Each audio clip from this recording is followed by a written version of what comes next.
Deuxième jour, c'est la folie. Déjà hier, on a vu plein de choses, plein de belles montres, plein de merveilles. Et je pense que ça va encore continuer. Épisode 2.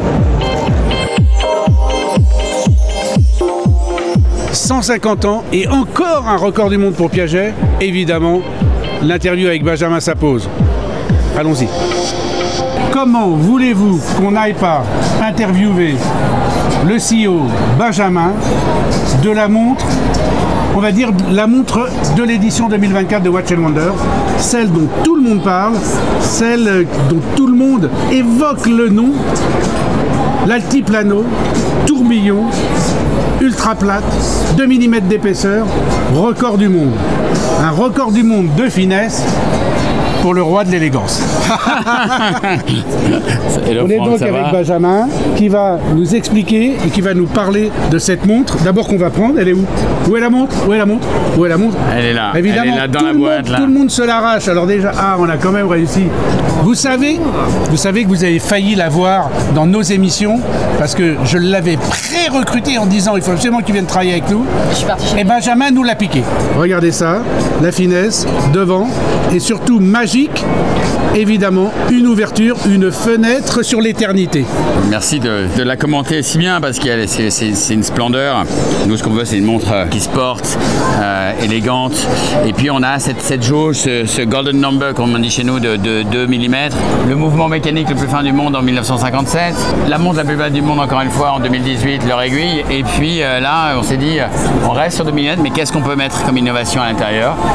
Ils nous ont proposé un tourbillon.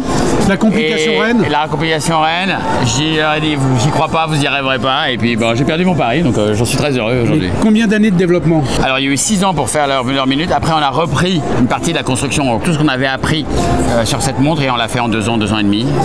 Donc c'est une performance aussi. On est sur une Ultimate Concept. On est sur une Ultimate Concept. On a revu 90% des composants, hein, donc c'est vraiment une nouvelle montre. Mais on a eu savoir-faire grâce à 50, 70 ans de culture ultra fine. Et surtout, ce qui est très important de préciser, c'est qu'elle est portable. Parce que le tourbillon, c'est la complication reine. C'est une complication qui, évidemment, est plus fragile, mais elle est portable. Le boîtier est en cobalt. Absolument, le boîtier en cobalt. Et donc, ça donne une rigidité qui permet de rigidité, de ne pas casser, de la porter tous les jours, avec aussi une lunette ouverte sur le tourbillon derrière. Donc, la fenêtre sur l'éternité. Voilà, la fenêtre sur le mouvement éternel. Et puis voilà, avec aussi une lecture de l'heure et de la minute superposée, avec une montre qui est aussi étanche à 2 atmosphères, donc une vraie montre à porter tous les jours. On va revenir sur ton heure et ta minute superposée, parce que ça, c'est aussi très important. Ça veut dire que on a les 2 aiguilles sur le même axe. Absolument. Et pourtant, on n'a que 2 mm d'épaisseur. C'est un exploit. C'est ça l'exploit de ça, c'est d'avoir 2 mm en ayant une superposition d'aiguilles et de cadrans. Ce qu'on avait déjà sur l'Ultimate Concept. On avait déjà sur l'Ultimate Concept, absolument. D'accord. Donc on l'a repris et c'est ça, c'est une lecture de l'heure normale. Ça vous caractérise. Ça nous caractérise. Et puis surtout, il y a une étude qui a été faite, qui était très importante, qui était faite aussi, je pense, exportée de l'Ultimate Concept, qui était déjà évidemment un record du monde. C'est que les éléments ont été disposés de telle façon à ce que certains viennent appuyer la glace pour qu'il n'y ait pas le problème d'une glace aussi fine de 0,2 mm, le saphir, je crois. Ouais, le saphir fait 0,2 mm, évidemment sur une surface de 41,5. Si on appuie au milieu, il y aurait pu appuyer sur les éléments en dessous. Mais pas du tout, on a trouvé des brevets pour justement avoir une glace qui n'altère pas les composants en dessous, même en l'apportant. J'ai dans la main ce que moi je pense le record du monde du tourbillon le plus fin, donc qui existe, 2 mm d'épaisseur. Allez, pour moi c'est la montre du Watch & Wonders 2024. Certains trouveront d'autres, mais en tout cas, à coup sûr, elle est sur le podium de tout le monde. Qu'est-ce que tu portes au poignet? Moi j'ai une Warhol en fait que j'adore. Tu portes au poignet? Ouais, non, moi j'ai une Warhol. J'ai une Warhol que j'aime beaucoup. Regardez, c'est incroyable. Le gaudron caractéristique de la Warhol, presque une montre en 16/9, pareil, une montre de forme, Piaget, et qui a marqué son époque. Qui a marqué son époque, dont les collectionneurs sont très friands, parce qu'ils trouvent que c'est une montre mythique avec une forme très particulière qui ressemble beaucoup à Piaget en pierre dure. Voilà, tout savoir-faire de Piaget dedans. Et maintenant, on va demander à la communauté de te remercier. Vous allez remercier Benjamin dans les commentaires que vous allez faire, parce que grâce à lui, j'ai eu le droit d'avoir Yves Piaget pendant 5 minutes pour faire 3 questions à Yves Piaget. Ah ouais, c'est notre légende, hein, Yves, donc je suis très heureux que tu l'interviewes, Franck. Tu es aussi notre légende, donc ça va être une discussion de légende, ça va être magnifique. Et regardez bien les blousons. Ouais. Là, je suis en train de préparer une interview incroyable. Je vais piquer la place de Steven. Tu veux bien, Steven? Avec grand plaisir. Parce que là, regarde, j'ai rendez-vous avec ce monsieur. À côté, Ursula Andress. Je vous laisse la place. 2 légendes. Prêt? C'est maintenant. Je passe pas souvent derrière le bar. Je crois qu'il n'y a que Tom Cruise et moi. Mais là, quand c'est Yves qui est avec moi, je suis obligé, parce que d'abord on se connaît depuis de nombreuses années, et puis tu as révolutionné l'horlogerie quand même, on peut le dire. Oui, dire, bah, si. enfin. Et puis moi je me souviens qu'à ton époque, aucune Piaget n'était dans un métaux qui n'était pas précieux, et ça c'était quand même quelque chose d'exceptionnel. Et donc je vais servir un petit cocktail de 3 questions. Yves, d'abord qu'est-ce que tu penses de ce grand cadeau d'anniversaire pour les 150 ans du tourbillon le plus plat du monde sur l'altiplano?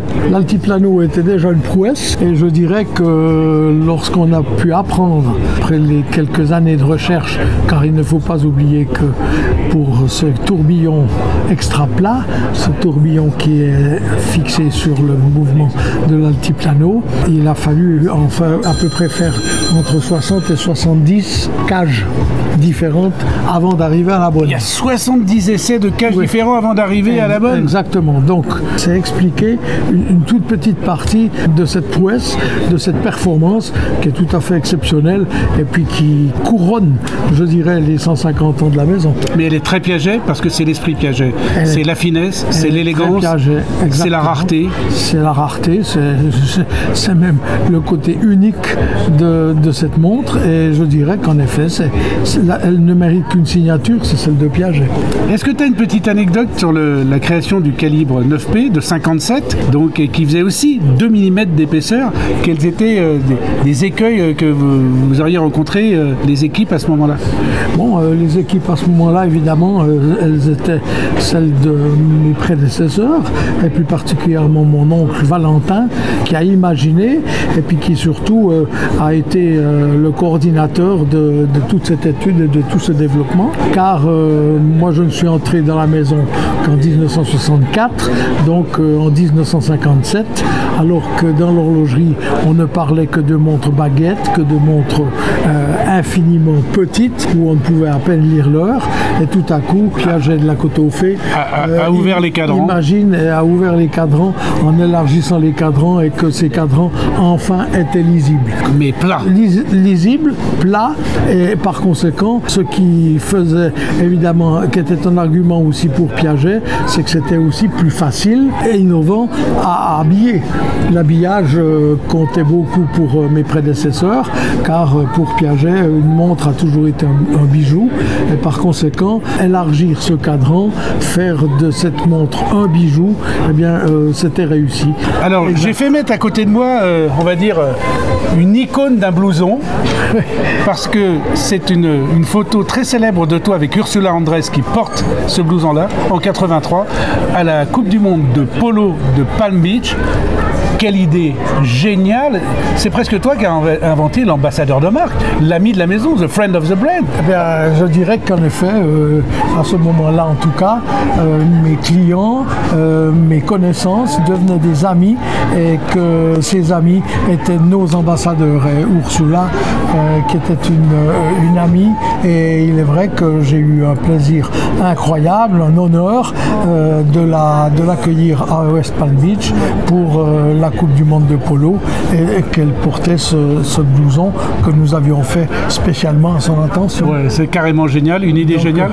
Il faut savoir que Ursula Andress, elle sortait de l'eau pour aller voir James Bond et après elle revenait en ville pour aller voir Yves. Donc, oui. Entre-temps, elle était fiancée avec Belmondo. Oui, aussi. Donc, c'est pas mal. Parce que il faudrait faire une émission d'1 heure avec Yves pour qu'il vous raconte les anecdotes qu'il a sur l'horlogerie, qu'il a sur les stars, parce qu'il a tutoyé tous les grands de ce monde. Vraiment, c'est vrai. C'est peut-être un petit peu exagéré. En tout cas, ce qui est à souligner, c'est que ça a toujours été fait dans l'amitié. C'est ça, c'était dans l'amitié et qu'il n'y a jamais eu un contrat de signé avec qui que ce soit de ces grandes personnalités qui ont été nos égéries, je dirais presque naturelles, de la famille. Ce n'étaient pas des ambassadeurs de la maison, c'était des friends of the brand, des amis de la marque et des amis à toi. C'est exactement ça. Tes amis à toi. Ah, oui. Dernière question, évidemment. Je suis ravi. Je ne peux pas ne pas poser cette question-là. Elle est extrêmement indiscrète, je suis désolé. Yves, quelle montre tu portes? Ah bien aujourd'hui je suis fier de montrer celle que je porte parce que c'est celle que je préfère. Évidemment c'est la Polo originale de 1979 qui était en or jaune et en or gris, carré avec un cadran en onyx. Mais cette carré, ce bracelet montre, il ne s'agit pas d'une montre bracelet mais d'un bracelet montre intégré dans le bracelet. Eh bien voilà, je la porte avec le plus grand plaisir compte tenu qu'aujourd'hui on fait réapparaître l'Apollo dans sa version ronde, mais l'original reste fidèle à mon poignet. C'est un peu mon bébé et par conséquent, j'en prends soin. Évidemment. On va finir sur ça parce que là, c'est vraiment la subtilité, l'ADN et l'esprit de M. Yves Piaget. Il a dit, vous voyez, c'est pas une montre bracelet, c'est un bracelet montre. Une montre Piaget est un bijou qui donne l'heure. Un bijou qui donne l'heure. Et celui-là, tout particulièrement. Eh oui. Merci Yves. C'était très sympa.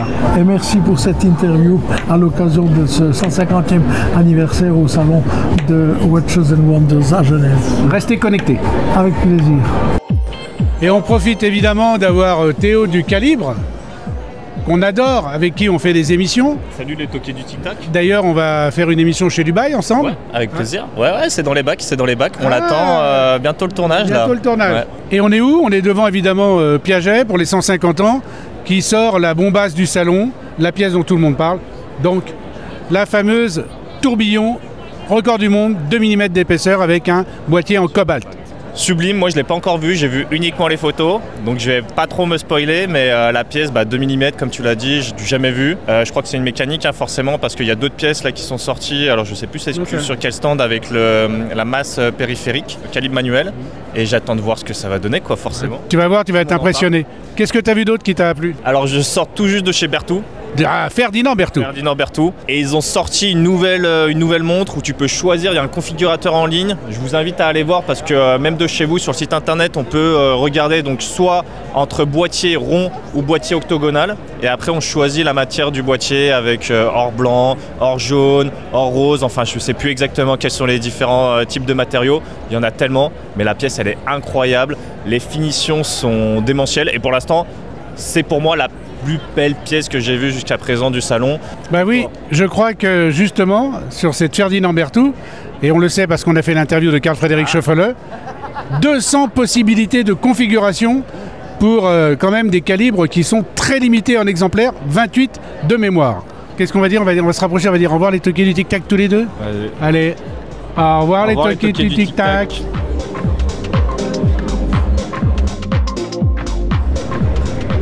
Évidemment, quand il y a un petit tour sympathique, on est chez Oris, donc on va commencer l'interview. Pas très bavard, on va aller voir Vincent Coquet, et puis surtout, on va aller voir quelle machine ils ont inventée cette année.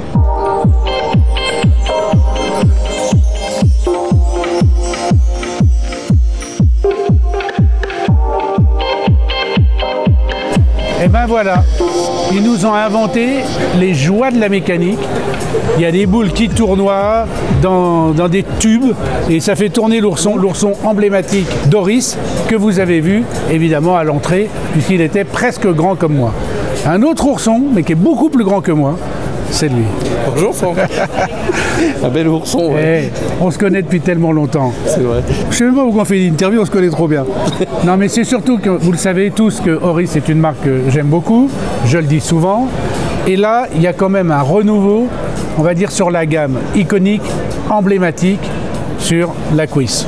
Oui, effectivement. C'est l'année Aquis. C'est l'année Aquis. Alors vas-y, raconte-nous. Alors Aquis, c'est la plus grande collection Oris en termes de nombre de références, mais aussi en termes de performance. C'est quasiment une montre sur deux Oris vendue dans le monde, c'est une Aquis. Une montre sur deux vendue dans le monde Oris, c'est une Aquis. Oui, exactement. C'est assez vrai en France aussi, un peu plus sur des Big Crown Point Light, mais dans le monde, c'est quasiment 50% du volume fait Aquis. Excuse-moi, mais je t'interromps parce que tu viens de me parler de la Oris Big Crown Punter Date.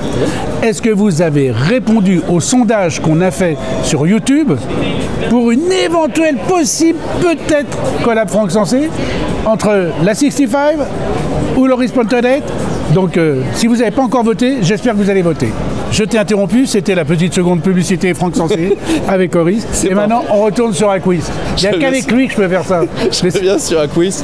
Effectivement, c'est donc une montre sur deux est une Aquis.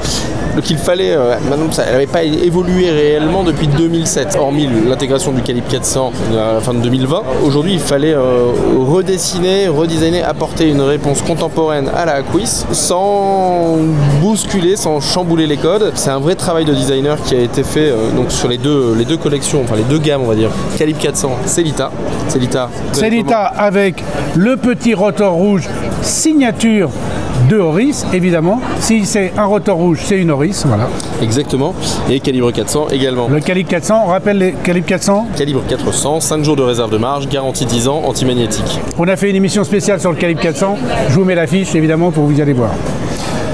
Moi, je dirais, il faut que tout change pour que rien ne change. C'est un peu ça. On est un peu sur cet esprit-là. Hein. On est vraiment dans cet esprit-là où aujourd'hui c'est un travail vraiment fin de designer. C'est énormément de détails qui ont été revus, qui ont été corrigés pour apporter de la finesse, de la légèreté, de la prise de lumière complètement différente. Là vraiment nos designers ont très très bien travaillé avec des angles particuliers, une réflexion de la lumière et une nouvelle lunette qui a un angle différent. Elle est plus incurvée. La montre en soi est plus ronde. Avant on avait le sentiment d'une montre un peu taillée à la serpe. Là aujourd'hui on a beaucoup plus de douceur. Taillée à la serpe, elle était quand même canon. Bon. Elle était très jolie, elle était très droite. Ouais, très droite. Mais elle datait de 2007. Elle est plus smooth. Elle est plus smooth. Ouais, d'accord. Elle est plus smooth. Voilà, on a les cornes aussi qui ont été rallongées, qui sont aussi plus anguleuses. On a un nouveau bracelet également, qui a quelque part plus de finesse, mais avec un maillon central qui est plus marqué. Voilà, c'est énormément de détails, et donc on a le sentiment globalement, si on regarde de loin, on va se dire que c'est la même montre. Alors si on regarde de loin, oui, mais mon œil averti. Mon œil est très averti. Mon œil averti voit deux choses, que tu vas me corriger si c'est pas vrai. J'ai le sentiment que les aiguilles ont été légèrement affinées. Oui. Elles gagnent en élégance. Hein. Elles gagnent en élégance et surtout qu'en fait elles sont cohérentes l'une avec l'autre. C'est-à-dire qu'il y avait quelque part sur l'ancienne version une aiguille des heures qui était un peu plus importante ou qui n'avait pas les mêmes proportions que l'aiguille des minutes. Ça a été corrigé. On a les index qui ont été... J'allais le dire, facettés. Donc ils prennent la lumière là. Ouais. Sur cette montre, tout est question de prise de lumière. Et vraiment les index ont été retravaillés, beaucoup plus affinés, ils sont plus élégants. Il y a une typo, une police d'écriture qui a été inventée pour cette montre qu'on ne retrouvera pas sur d'autres montres de plongée, ce qui pouvait être le cas avant. Cette lunette avec le crénelage qui est plus marqué, on a plus préhensible. Plus préhensible, et on a un jeu de lumière entre le brossé et le poli qui est plus présent aussi. Donc c'est énormément de détails de finition qui apportent de l'élégance. En fait, je ne sais pas si c'est la construction, j'ai l'impression qu'elle se pose au poignet et qu'elle est plus fine en épaisseur. En fait, on a un travail sur la boîte et il y a une ligne de carrure qui a été ajoutée. T'as un fond rentrant ? Un fond rentrant, et les cornes étant légèrement rallongées et plus arrondies, elles se posent quelque part un peu mieux au poignet. On a moins cet aspect donc très rigide, très carré, beaucoup plus de rondeur, beaucoup plus d'élégance. La verte, elle est canon. La verte, la bleue, toute, et même l'upcycle en calibre 400, mais ça c'est mon côté. On va revenir sur l'upcycle en calibre 400. Après la pub, c'est moi qui vais la faire. Mais la verte, sérieusement, franchement, allez la voir chez un revendeur Oris, mais dans l'une des deux boutiques, quand même, une à Saint-Germain-des-Prés et une à Montorgueil. Il y en a une rive droite et une rive gauche. Chez Oris, c'est comme ça, on est rive droite, on est rive gauche. Mais celle-là, la verte, il faut aller voir la profondeur du verre, le cadran soleillé, mais il suffit de jouer avec la lumière, il faut le voir quand même. Alors ça c'est très beau, et aussi une nouveauté sur cette nouvelle collection, ou sur redesign, ce sont les caoutchoucs, les bracelets en caoutchouc naturels qui sont de la même couleur que le cadran, ce qui n'était pas le cas avant. Donc ce sont énormément de détails qui apportent justement, encore je répète, des points d'amélioration, beaucoup de points d'amélioration sur cette collection. D'amélioration, mais qui vraiment la positionne comme une star de sa catégorie, je pense.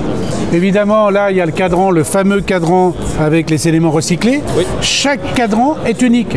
Ça veut dire que si lui, il a 3 montres en collection dans sa boutique, vous pouvez les choisir le cadran qui vous plaît le plus. C'est sympa. Hein. Exactement, et grande nouveauté pour l'Upcycle. La Aquis Upcycle, c'est qu'elle arrive avec un calibre 400, ce qui n'était pas le cas sur les versions précédentes, elle n'était qu'en Célita. Le calibre 400, je crois qu'on peut dire aujourd'hui, c'est un des 4-5 meilleurs calibres horlogers, parce que vraiment, il a été pensé, étudié. Il y a des améliorations. Il y a encore des améliorations. Il y a encore des améliorations sur ce calibre.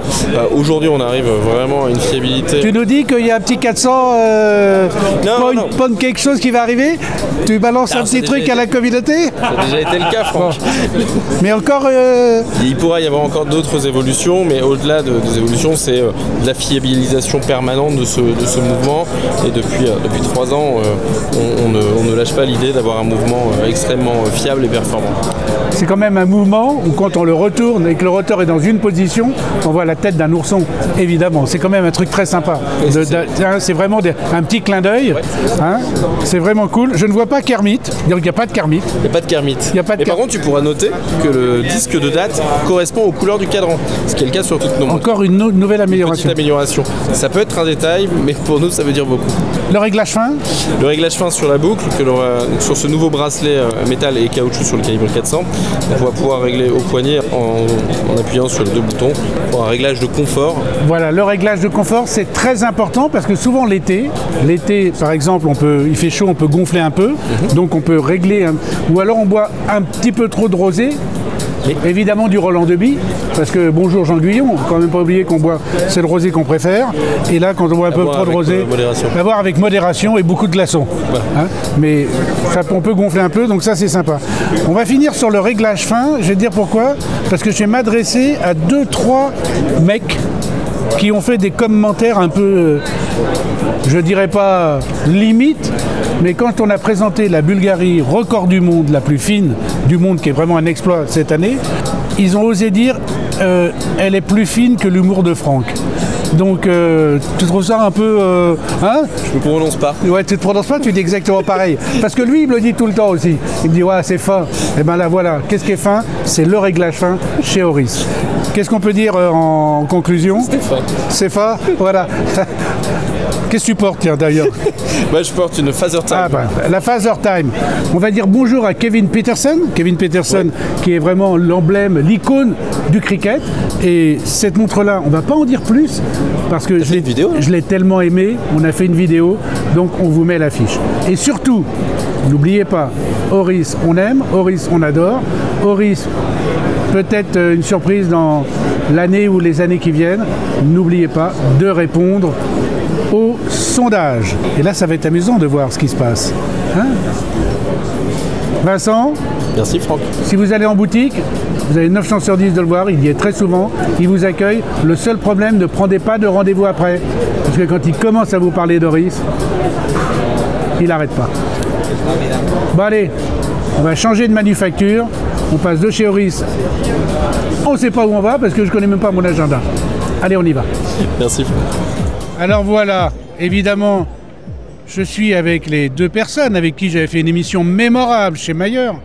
Et l'autre zigoto, là, il a commencé à me chambrer. Donc on va commencer par lui. Hein. Je garde toujours le meilleur pour la fin. Je garde toujours le meilleur pour la fin. Elle est pas bien celle-là? Elle est parfaite. Raconte. Alors là, on est devant chez Tiger et ça tombe bien, on sort du rendez-vous, on a découvert la nouvelle Monaco en titane, en chronographe rattrapante et j'ai été complètement bluffé par la technicité de cette pièce. Il faut que tu vois ça, c'est incroyable. Et le verre surtout. Le fond de boîte en verre saphir, il est incroyable. Mais très très très belle pièce, donc on est très content d'avoir vu ça. Autre pièce aussi qui m'a beaucoup marqué, c'est Parmigiani avec sa nouvelle Toric. On a une pièce qui est exceptionnelle en platine avec un cadran grainé et des motifs à l'arrière, les ponts ils sont en or, c'est exceptionnel. On est vraiment dans des finitions au top et ça c'est vraiment impressionnant.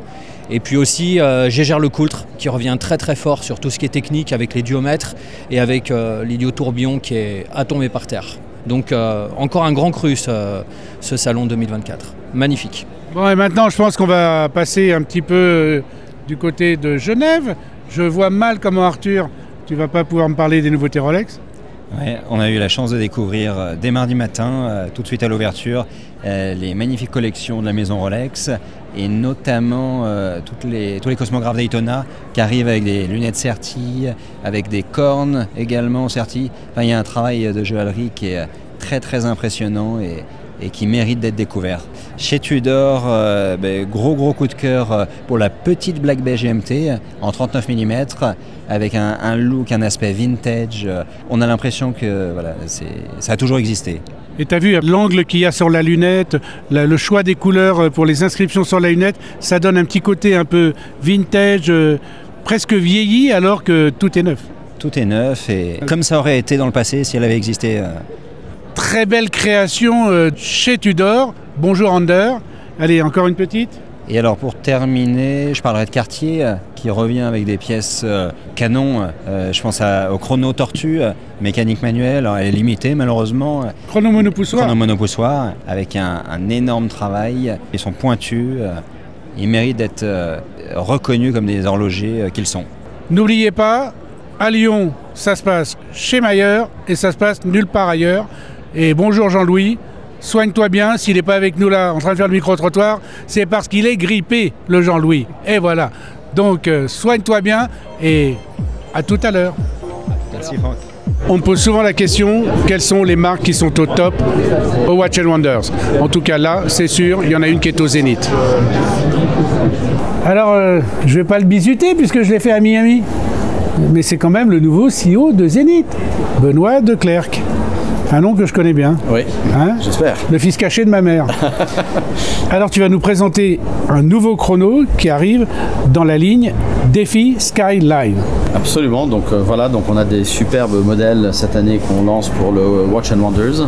On a cette Défi Skyline, on l'a en noir, on l'a en bleu, on l'a en blanc, avec évidemment beaucoup de particularités en termes de design. Tu verras que par exemple la couronne intérieure n'est pas ronde, elle est dodécagonale. Dodécagonale. Ça va bien se passer, t'inquiète pas. Et ne crois pas que je vais le couper ça. Voilà, vous voyez, on en voulait un. Ça y est, on l'a maintenant. Voilà, c'est fait. Voilà, c'est fait. Il y a évidemment derrière la masse oscillante en forme d'étoile. En forme d'étoile, donc ça c'est quand même très chouette et particulier aussi. Une autre particularité, c'est la facilité de changer le bracelet. Le bracelet est extrêmement très rapide. Très rapide. J'essaye pas parce qu'à chaque fois je me gaufre. Hein. Et donc on l'a évidemment avec en matériau caoutchouc mais aussi en acier. Ça veut dire que ton bracelet caoutchouc noir que tu as mis sur la pièce noire, est-ce qu'il existe un caoutchouc bleu pour mettre sur la pièce bleue? Oui, bien sûr, toutes les couleurs, avec l'avantage aussi d'avoir quand même une boucle déployante. Un truc très sécurisé. Très sécurisé et agréable au porter aussi. Cette année le Primero, c'est important, donc vraiment c'est le mouvement développé par Zénith. 36 000 alternances. 36 000 alternances. Très fluide, le dixième de seconde. Dixième de seconde, absolument. Et puis le chrono, ça manquait dans cette ligne-là. C'est exactement ce qui nous manquait. Dans la collection Skyline, on en avait un 3 aiguilles et on a eu beaucoup de demandes pour créer un chronographe et donc on a créé un chronographe cette année. Le tourbillon présenté en fin d'année dernière, pas mal non plus. Oui, le tourbillon, mais ça va tout à fait dans la ligne, dans la collection, c'est complète la collection. Aujourd'hui, on peut dire que la collection Skyline est complète. T'as un GMT chez Skyline? Non, on n'a pas de GMT dans la Skyline. Hey, le mec qui essaye de trouver ce qu'ils vont présenter dans les années qui viennent. Mais par contre, c'est une bonne idée. C'est bien, on dirait que c'est moi. C'est un Declercq. Sublimissime. Et puis surtout, on retrouve le fameux cadran qui est micro-perforé de la star de Zénith et qui forme ce cadran texturé qui est vraiment très chouette. Donc là, vous l'avez repris sur ce chrono. Et malgré les 3 compteurs qui viennent donc prendre de l'espace, on le perçoit quand même beaucoup. Et puis surtout, la minuterie chemin de fer dodécagonale. Ça, c'est quand même un truc top. Très belle pièce. Ça manquait chez Zénith. Formidable. Qu'est-ce que tu portes toi aujourd'hui? Une montre super, c'est la nouvelle Diver. Ouais, parce que ça je l'avais pas vu. Ouais, j'ai vu à ton poignet, c'est vraiment une nouveauté. Elle est vraiment magnifique, avec une couronne en céramique. C'est une montre de plongée qui est étanche à 600 mètres. Ah, très agréable la lunette. Ou bien 1969 pieds. Et 1969 pieds, puisque cette montre a été inspirée, la première a été faite en 1969. D'accord. Et donc c'est un petit clin d'œil, Évidemment, il y a une valve à hélium ici sur le côté. Évidemment, là. Très discrète. Okay. Très discrète. La couronne se tourne très facilement avec des gants plongés parce qu'elle est crantée.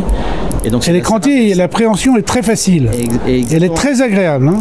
Et ça se tourne assez facilement. et les indications sont très lisibles. Les aiguilles sont très chargées en matière luminescente et ton indicateur de marche sur la trotteuse est cerclé de orange et ça, c'est quand même très sympa. Évidemment des protège-couronnes ici, et c'est important aussi le fait que c'est une montre étanche à 600 mètres avec un fond ouvert. Étanche à 600 mètres, fond saphir, et où on peut voir évidemment la masse oscillante, l'étoile de zénith, superbe. Ouais. Et noir et orange, ça reste des couleurs quand même qui sont très visibles sous l'eau. Quelle autre particularité sur cette montre de plongée? Ce qui est extrêmement intéressant sur cette montre de plongée, c'est que en fait, quand tu achètes la montre, tu as 3 bracelets. Et donc, c'est ça, c'est les 3 qui sont là. Exactement. Exactement. Alors ça, c'est absolument génial parce que c'est un bracelet complètement recyclé. Ça a été fait à base de filets de pêche et donc c'est complètement recyclé et tu peux le mettre facilement sur ta montre. Ah, j'ai compris. Le mec, il est pas con. J'ai compris, c'est ça les 2 petits maillons, je me demandais ce que c'était. Donc tu mets le petit maillon là-dedans, très facilement là-dedans comme ça. Mais tu peux aussi mettre un atto du coup. Mais exactement, c'est exactement l'idée, c'est l'idée de le mettre comme ça. C'est pas con, parce qu'en fin de compte, il y a un système d'interchangeabilité et au lieu de mettre un bracelet, ils ont mis le système d'interchangeabilité seul avec un espace qui permet soit de mettre le recyclé, soit de mettre un atto si on a envie. Et en plus de ça, tu as un bracelet en titane que tu pourrais mettre si tu as envie de mettre un bracelet en titane. Et t'as vu, c'est quand même facile. Hein. Ah, c'est chouette, ça, ouais. Tiens, tu vois, c'est marrant parce que tu mets un côté titane, un côté caoutchouc, ça me rappelle la Audemars Piguet qu'ils avaient fait pour le golf, où il y avait un bracelet bleu, un bracelet jaune. Je dis ça me rappelle parce que je la connais bien, le golf, tu me connais. Bon, super. Et elle est livrée avec les 3 bracelets. Elle est livrée avec les 3 bracelets, absolument. 3 bracelets de Clerc, 5 bonnes raisons d'aller chez Zénith. Ah, ça c'est une bonne punchline pour la fin, non? C'est pas mal, c'est pas mal. Bon allez. Super. On va faire le tour du salon. Merci. Alors ce qui est sympa au Watch & Wonders, c'est de rencontrer des amis du SIHH. Parce que c'est vrai que ça fait quand même longtemps qu'on arpente les salons tous les deux. Isabelle Serboneski, qui est la nouvelle directrice du joaillerie d'Europastar et qui connaît la joaillerie et l'horlogerie sur le bout des doigts et qui va nous donner ces 3 coups de cœur joailliers du salon. Le premier qui me vient en tête, c'est la montre réflexion de Cartier, qui est une manière de regarder l'heure un petit peu, comment dirais-je, presque égoïste, parce que on voit l'heure soi-même quand on la porte et elle se reflète en miroir pour la personne qui est en face de nous. Et je trouve ça assez élégant et assez mystérieux. Ensuite, nous étions chez Chanel et là, j'ai vu une pendule qui reprend absolument tous les codes de Gabrielle Chanel, avec le Stockman en céramique et cuir, avec le chandelier qu'on trouve dans l'appartement de Gabrielle Chanel au 31 rue Cambon, et toutes les pampilles. Et c'est délicieux parce que... En fait, il y a l'heure, mais il n'y a pas les minutes. Et je me dis qu'à un certain niveau, les minutes ne comptent plus. Et puis ensuite, chez Van Cleef & Arpels, il y avait une montre métier d'art qui m'a énormément surprise parce qu'il y avait un travail de plique à jour en particulier. Le plique à jour est déjà un travail d'émail très, très complexe. Mais là, ils ont réussi à le percer et sertir des diamants à l'intérieur. Je n'ai toujours pas compris comment c'est possible. C'est un travail assez extraordinaire et voilà, je crois qu'elle s'appelle Grand Jour de Van Cleef & Arpels. Ce sont 3 parmi certains de mes coups de cœur de cette version de Watches & Wonders. Et qu'est-ce que tu portes au poignet? Alors, je porte en fait... Ah, quand même. Voilà, je porte une Piaget Polo de 1982. Une star du salon, mais le modèle original de 82 qu'on t'a offert pour ta naissance. Voilà. Voilà, c'est ça, évidemment. On s'adore parce qu'on se connaît par cœur. Et t'adores la Polo? Et tu la portes souvent? Oui, écoute, non, normalement il est un peu au coffre, si tu veux, c'est pas vraiment la montre que tu portes tous les jours. Et puis le cadran est en onyx, elle est légèrement sertie de diamant, mais je l'adore parce que c'est une montre qui me parle d'une époque où, quand Yves Piaget est extrêmement flamboyant, et j'ai adoré cette époque, bien évidemment, j'étais pas née, mais voilà. Voilà, c'était Isabelle, et n'oubliez pas son titre magnifique, on le trouve où? Dans les kiosques, on trouve ici, au premier étage, et dans les kiosques en Suisse, et puis voilà. Donc vous avez compris, vous venez en Suisse et vous venez acheter ce magazine qui est fait par Isabelle. Allez, on continue notre petite pérégrination du Watch & Wonders.